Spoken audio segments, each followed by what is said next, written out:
And now for the radio program that has rated tops in popularity for a longer period of time than any other West Coast program. The mystery program that is unique among all mystery programs. And I'll tell you why. It's because you know who's guilty. You see his every move. You know his complete plans, even his innermost thoughts. Yet the final curtain always brings a startling surprise. In the Signal Oil program, The Whistler.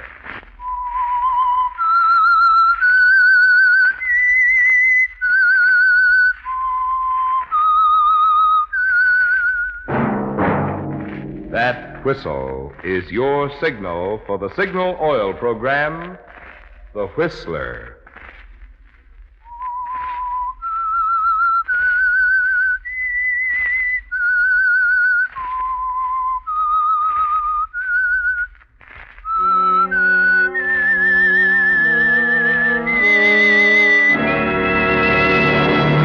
I am the Whistler, and I know many things, for I walk by night. I know many strange tales hidden in the hearts of men and women who have stepped into the shadows. Yes, I know the nameless terrors of which they dare not speak.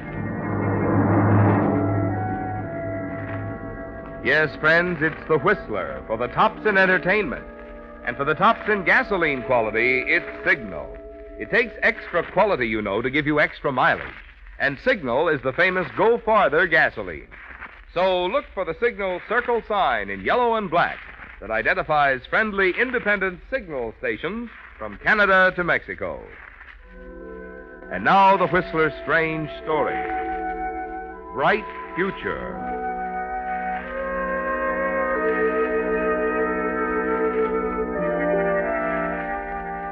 Surveying his own reflection in the glass door entrance to the apartment house, Harry Simpson was pleased with what he saw. He flicked an imaginary speck from his lapel, straightened his bow tie, tugged lightly at the snap brim of his hat. Then, slapping the folded newspaper against his leg, he entered the building. Yes, Harry Simpson had a feeling that things were beginning to break his way at last. A feeling fortified by the $137 won at last night's poker game. Nothing could stop Harry Simpson today, not even the nationwide problem of a housing shortage.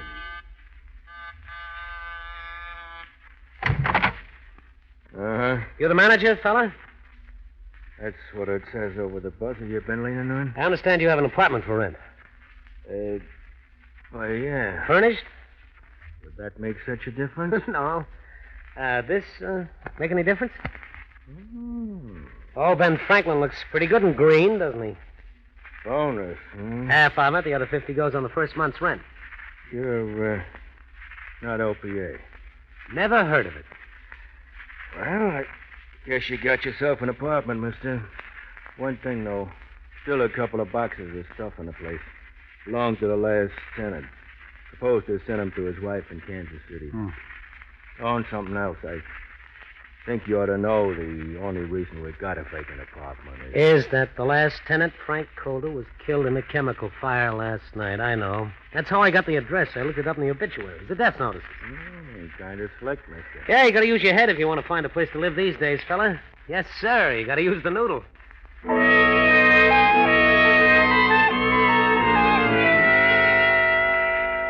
A few minutes later, you're alone, Harry, in your new apartment. And you congratulate yourself as you stroll from room to room. Yes, things are looking up for Harry Simpson, aren't they? The future looks bright indeed. And then a framed picture catches your eye. An enlarged photograph in color of a man and a woman. You hardly notice the man. It's the girl in the bright yellow bathing suit who attracts your attention. Tall, slender, a mass of flaming red hair falling down over tan shoulders. Wow. Then you notice something else. Along one edge of the picture frame, a thin line of green. Puzzled, you run a nail file down the side. And a moment later, a bill flutters to the floor. A scrap of currency, Harry. But it's the amount that causes your jaw to drop. It's a $1,000 bill. You hold the picture up again, shake it, and another bill falls to the floor. Another, and another, until a neat little pile of currency forms in the center of the room. A pile amounting to $35,000.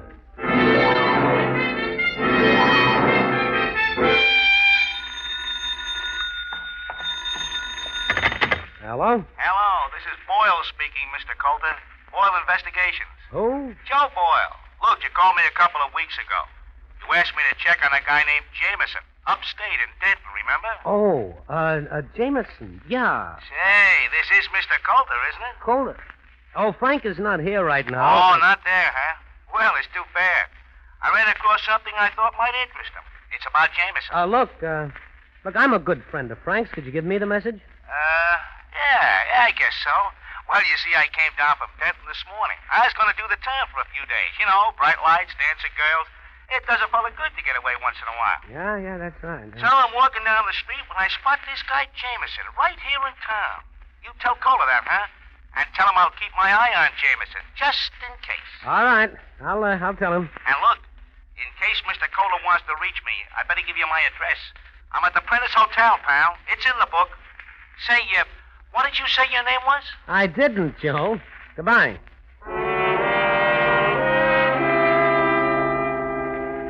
It's all a little puzzling, isn't it, Harry? As you replace the receiver, you turn and stare at the bills on the floor. And you wonder if the phone call had anything to do with the $35,000 you found hidden in the picture frame. You wonder, too, about this man, Jameson, and why Coulter was having him watched. Quickly, you cross the room, scoop up the bills. You can run for it now, or you can sit tight and wait. Yes, wait. That's it, isn't it, Harry? Perhaps there's more where this came from. You slip the bills into your wallet, seal the picture again, and place it on the mantel. As you step back to admire the girl in the bathing suit. Who is it? Yes, what can I... Well, hello. How lucky can a guy get? Mr. Simpson? That's right, honey. I hate to intrude like this. I'm Rosanna Robbins. I was Frank's... That is real. Oh, sure. I remember you. What? The photograph. You're the girl in the photograph. I never forget a face. Come on in. The manager didn't think you'd mind. I just came by to pick up some things that were left. Oh, some things, huh? Oh, sure. Oh, no, honey. Oh, I'm sorry, Mr. Simpson. I didn't mean to. Well, it's just that coming back here to Frank's apartment, the memories and all. Oh, sure, I understand. Frank and I were very much in love. It doesn't seem possible he's gone. Now all I have left is the memory of our love and that. Oh, that picture on the mantel, huh? Yes. The only one I have of him. Had to come back for it. I wouldn't want her to see it. Her? Frank's wife. They've been separated for years. I wouldn't want her to know about us. I think it's best this way now that he's gone. Yes, sure. Well, she wouldn't understand. No, she wouldn't. May I look at that picture again? I'm afraid I didn't get a very close look at him the last time. Well, it was taken on the beach last summer. Yeah. Looks like a grade A guy. Oh, he was, Mr. Simpson, he was. I miss him so very much. I just don't know what I'll do now. Well, nothing rash, I hope. Well, perhaps Oh, here I am boring you, Mr. Simpson. I think I'd better go. Well, what's the hurry? I do hope you'll forgive me for intruding. Any time, honey. I want that picture wrapped. No, I'll take it just like this. Oh, and Mr. Simpson. Yeah. Before I go, would you mind terribly if I walk through the apartment just once for the last time?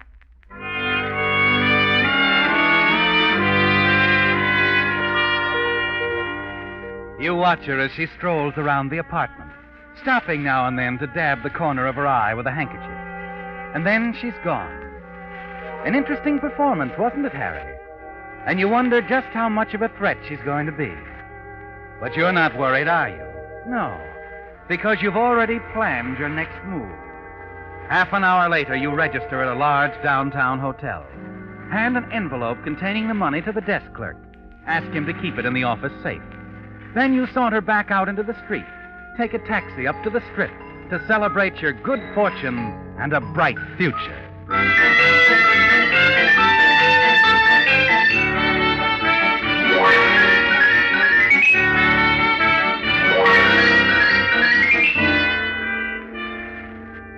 It's almost 4 a.m. when you decide to return. You can pick up the money at the hotel tomorrow. You climb the stairs to your apartment, and then as you reach the first floor, you stop, leap back into an alcove as a man comes out of your apartment and hurries down the hall toward the back stairs. You get only a glimpse of his face as he hurries past you, but it's enough. Calder. That guy was Frank Calder. Alive.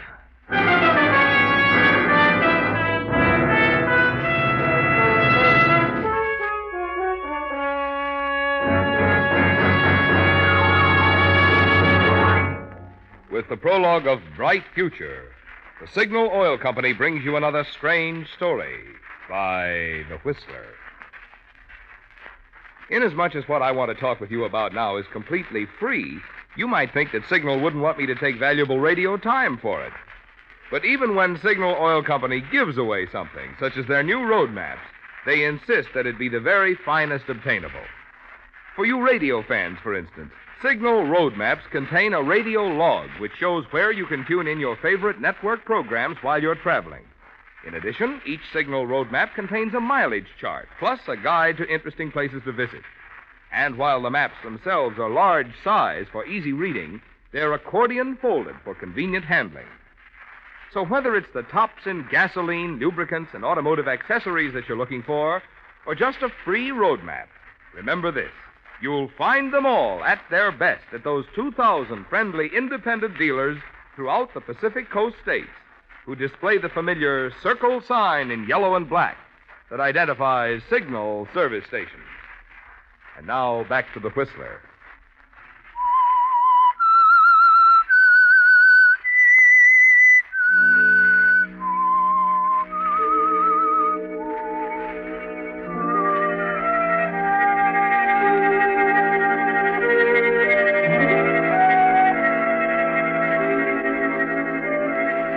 It happened fast, didn't it, Harry?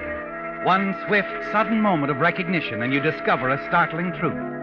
That Frank Calder, the man whose obituary in the newspaper led you to finding an apartment, is actually alive. You're a little stunned with the sudden turn of events, aren't you? And you struggle to fit the pieces of the puzzle together. $35,000 in a picture frame, hidden in the apartment of a man who has come back from the grave. Why did he hire an out-of-town private detective to check on the movements of a man named Jameson? Then there's Rosanna Robbins, Coulter's girlfriend. She fits in here somewhere, doesn't she? But as far as she's concerned, you find out where you stand the following evening as you're about to go out. Yes, what the... Oh, Here I am again, Mr. Simpson. so I see. Oh, I hope you're not annoyed.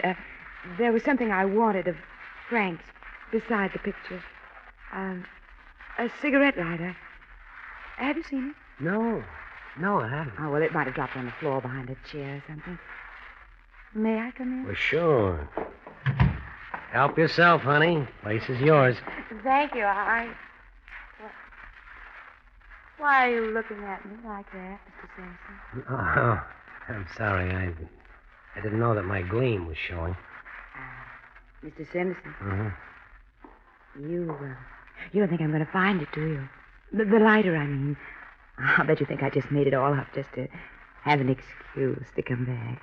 Well, honey, I don't know. I think you do. Oh, it's all right, Mr. Simpson. Harry. You see, I'm a terrible person, really simply awful. I didn't love Frank. Well, I sort of noticed that your grief didn't last very long. No, it didn't. Actually, Frank Coulter meant very little to me. I suppose I loved only the idea of all that money. You wouldn't know about that, would you, Harry? No, I wouldn't, honey. Oh. You know, I think we should talk things over. Oh, we are talking. We're not really. Well, relax. Not sure of one another. We could be, Harry. Aren't you going to offer me a drink or something? What about the drink? Sorry, I just moved in. I haven't a feeling. Oh, good. Well, why don't we go over to my place then? It's quiet and cozy. I have everything we'll need. Well, how can I refuse? Suppose I run on ahead. Meet you there in an hour. Half an hour. All right. I'll jot down the address for you, Harry, so you'll be sure to get there. So there'll be no mistake.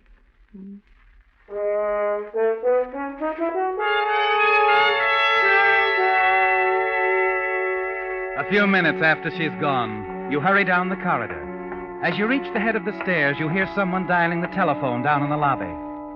Slowly, you ease down the stairs. And then you hear Rosanna's voice. Hello? This is Miss Robbins. I'd like to speak with Mr. Jameson. Don Jameson. What? Oh, yes, I'm certain he's registered there. Yes?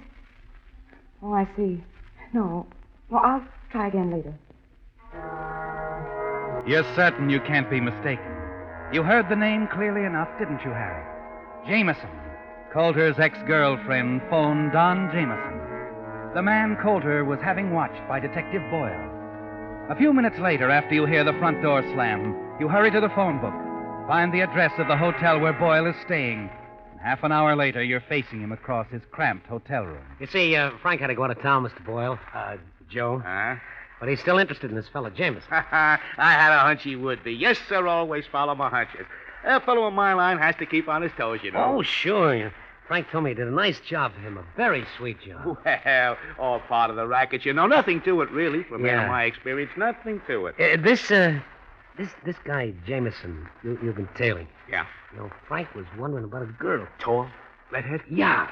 Name's Rosanna Robbins. Oh, yeah. That doll would make a woman hater tear up his union card. Yeah.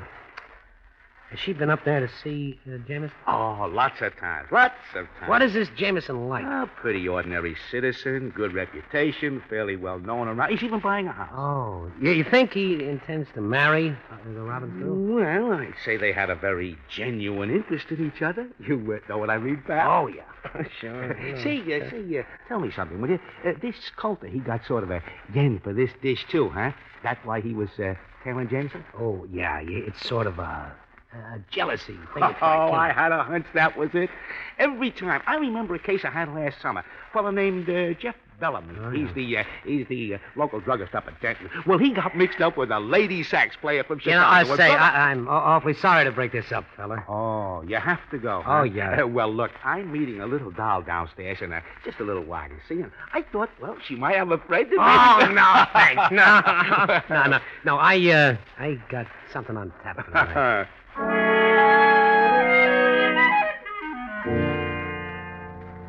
Yes, you have a date of your own, haven't you, Harry? A very important date with Rosanna at her apartment. As you had expected, it turns out to be quite an enjoyable evening. And strangely enough, not once does the $35,000 enter the conversation. Coulter seems to be forgotten, and you're beginning to think she's forgotten about Jameson, too. We're out of soda, Harry. Water'll do. You know, baby, I've been thinking. I'm sort of turning things over in my mind. Harry, you sound too serious. Here's your drink. Thanks. No, it's nothing serious. Just a crazy notion I ran into. Oh? I like this drink. But try it, Harry. Let me get this out first. Like I said, it's just a notion. There's a man and a woman. Well, now that is a good notion. Move over, will you? There's a romantic interest between these two, but they're not quite happy. You see, the guy doesn't like his work. It's sort of dull. Maybe like he's an auditor in a chemical plant. How very, very dull. Yeah, and it doesn't pay off very well. Drink your drink, Harry. Yeah, so he gets an idea. He does a little embezzling, gets together a nice hunk of cash, he hides it, and knocks himself off. You fascinate me, Harry. Go on. Well, it's an accident, you see. Fire, maybe. There isn't a trace of the guy left. To the world, he's dead. Isn't he? No. He's as alive as either of us. Now, he's free of his wife, and he... Oh, he's been married all along? Yeah, but they've been separated for years. Let's say the wife is out west, won't give him a divorce. Now he doesn't have to worry about that anymore. He can marry the girl, take the dough, and skip. And they live happily ever after. Drink your drink, Harry. Oh, the story isn't over. The guy misplaces the dough. Poor girl. I don't know. Maybe she didn't care much for the guy anyway. Maybe she was running around with another fella. Upstate somewhere. Oh, really? Well, maybe this man has more to offer. Maybe. Only the way I look at the picture... And you do like to look at pictures, huh? But you know something, baby? I figure that this doll would throw both of these boys over for someone else. Who does she like now? Now or any time, she likes whoever has the most to offer. Her dream boy is the gent with the folding stuff. You know, Harry, I think you're right. But with so much happening to our girl, how can she be sure she's getting the right man? That's for her to figure out. But she's smart enough. After she has time to think it over, it'll come to her. Good night, baby. I got a shove. Not so soon, Harry. Why, Harry. Yeah, that's only a sample. Now, give me a call when you make up your mind. You know the number. All right, Harry. Oh, Rosanna, Yeah? that last drink of mine. You better pour it down the sink. You might take it by mistake. I wouldn't want that to happen. You've figured it all out, haven't you, Harry? The picture that was once vague in your mind has now been brought into focus. The pieces of the puzzle are falling into place, and the waiting game is over. It's time for action now, and you're not worried about Rosanna anymore. You're sure you know what the next move is going to be. And later that night in your apartment, you're ready for it, as the door buzzer rings and you open the door. Hello, Frank. That is the name, isn't it? Frank Calder? Mind if I come in, friend? No. Come ahead. I've been expecting you. Yeah? Look, Simpson, I don't know what you're trying to pull, but it breaks down right here, understand? Oh, you came for the dough, huh? Rosanna is wonderful, isn't she? I figured. We can skip Rosanna. No, Calder. One of us will be a big man when we get through talking, but not quite big enough to skip Rosanna. She goes along with the deal. Winner take all. She doesn't really care who wins, either. Have it all figured out, huh? Including the fact that you probably brought a gun along. Don't try that, pal. I'm not just keeping my hand warm. Looks like you've got me. So what happens now? Oh, you don't know? For a guy with a big fat imagination, you disappoint me, Calder. So I'll tell you what happens. You left yourself wide open, pal, the way you destroyed yourself in that fire. What do you mean? You're dead, Calder. You haven't any identity at all. Who's gonna miss you? Hey, now, wait a minute. Makes it all very easy for me and Rosanna. I'm gonna kill you, Frankie. I'm gonna take you out of town somewhere and shoot you and get rid of the body. And I repeat, who's gonna miss you? Now, look, Simpson. Can't we make a deal? A deal? What do I look like, the leader of the bowl haircut crowd? I'm sorry, I'll take baby and the 35 grand. Come on, Cola, let's go.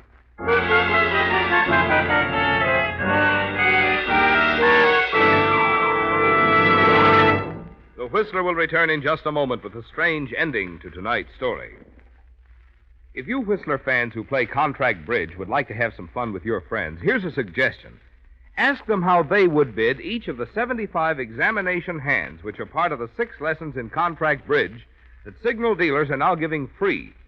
Of course, to make sure that you know all the answers, you'll probably want to brush up on the lessons themselves, which are written by that outstanding bridge authority, Robert Lee Johnson, of whom Ely Culbertson says, no one is better qualified to prepare a series of lessons on contract bridge than Robert Lee Johnson. One feature makes these lessons especially valuable. While they are complete enough to offer an excellent review for the average player who would like to improve his game, they are at the same time so understandable that even those of you who have never played bridge before can learn the game in 6 lessons. Each week for the past several weeks, Signal dealers have been receiving a different lesson in the series of 6. And, of course, they're free, no purchase required. So that you won't miss a single one of the set, I'd suggest that you hurry down to your nearest Signal dealer tonight, or tomorrow, sure, and ask for 6 lessons in contract bridge. And now, back to the Whistler.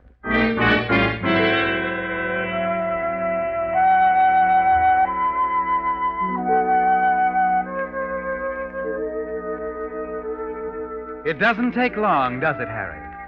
You watch Coulter's body sink slowly in the mire of a swamp at the outskirts of town. You drop the gun you used in after him. Hurry back to your car for the drive to your apartment. A few hours later, going up the stairs, the whole thing runs through your mind again. Finding the apartment through the obituaries, the money, Rosanna, her devotion to men with money. She'll be yours now, won't she, Harry? Because you have the money and you're in the clear. Coulter is gone, a victim of his own plan, and no one will be searching for a dead man. You're smiling as you open the door and let yourself in. Hello, Harry. How are you, baby? I've been waiting for one of you to come back. I'm glad it's you, Harry. Yeah. You'd have probably said the same thing to Coulter if he'd have come back. Well, he isn't coming back. Oh, poor Frank. Look, baby, we're going to have to take off. This town isn't for us anymore. So? So, most important, what about Jameson? Jameson?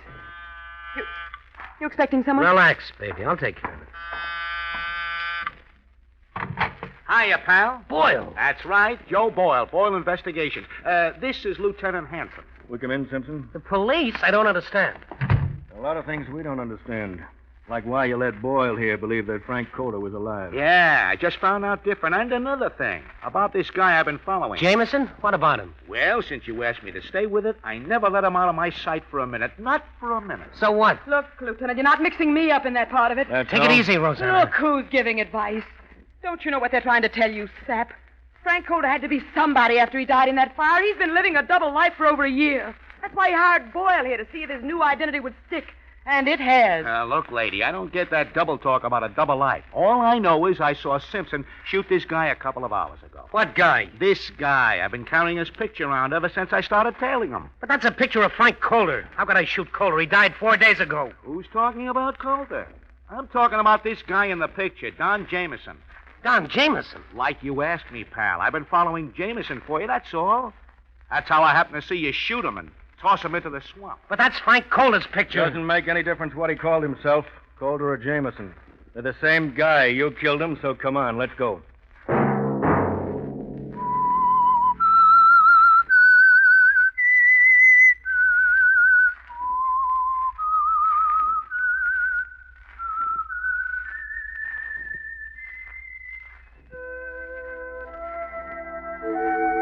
Let that whistle be your signal for the Signal Oil program, The Whistler, each Wednesday night at this same time.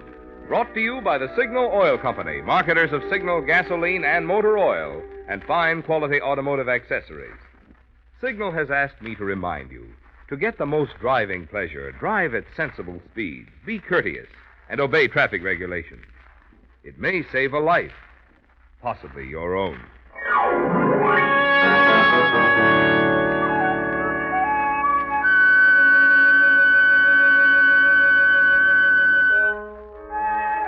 Featured in tonight's story were Frank Lovejoy and Betty Lou Gerson. The Whistler was produced and directed by George W. Allen, with story by Robert Eisenbach and Jackson Gillis, and music by Wilbur Hatch, and was transmitted to our troops overseas by the Armed Forces Radio Service. Remember, at this same time next Wednesday, another Strange Tale by The Whistler. Marvin Miller speaking. This is CBS, the Columbia Broadcasting System.